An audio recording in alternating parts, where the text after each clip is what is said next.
লাউয়ের শুক্তো করব, একটু পোস্ত দিব, সেই জন্য এখানে আদা কাঁচা লঙ্কা পোস্ত দিয়ে বেটে দিচ্ছি। এইটুকু পোস্তকে মিক্সিতে বাটা যায়। গরম হয়ে গেছে, এবার আমি এখানে বড়িটা ভেজে নেব।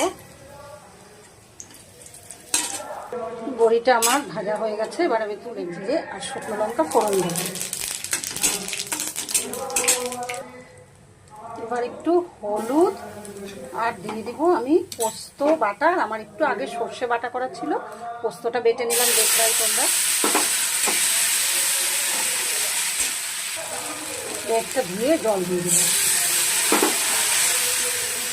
আর দিয়ে দেবো এখানে আমি একটু গুড়ের পুলি, একটু মিষ্টি মিষ্টি হয়ে গেছে আমার এটা মশলাটা কষানো, তেল ছেড়ে আসছে।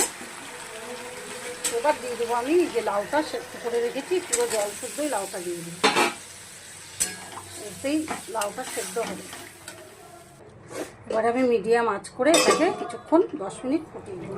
এবার আমি এর মধ্যে একটু দুধ দিয়ে দেব। শুক্তোতে দুধ দিলে একটু টেস্ট হয়, সাথে বড়িটাও দিয়ে দিব। আর কিছুক্ষণ হলে আমি শুক্তোটাকে নামিয়ে দেব। তবে একটা টিপস আছে, সেটা পরে তোমাদেরকে দেখাচ্ছি কি দিব শেষে।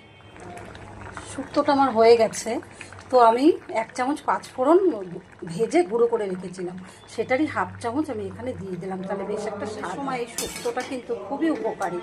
তো আমার রেসিপিটা তোমাদের কেমন লাগলো অবশ্যই জানাবে। চলো সবাই খুব ভালো থেকো, বাই বাই। লাউয়ের শুক্তো করব, একটু পোস্ত দিব, সেই জন্য এখানে আদা কাঁচা লঙ্কা পোস্ত দিয়ে বেটে দিচ্ছি। এইটুকু পোস্তকে মিক্সিতে বাটা যায়। গরম হয়ে গেছে, এবার আমি এখানে বড়িটা ভেজে নেব। বড়িটা আমার ভাজা হয়ে গেছে, এবার আমি তুলে দিয়ে আর শুকনো লঙ্কা ফোড়ন দেব।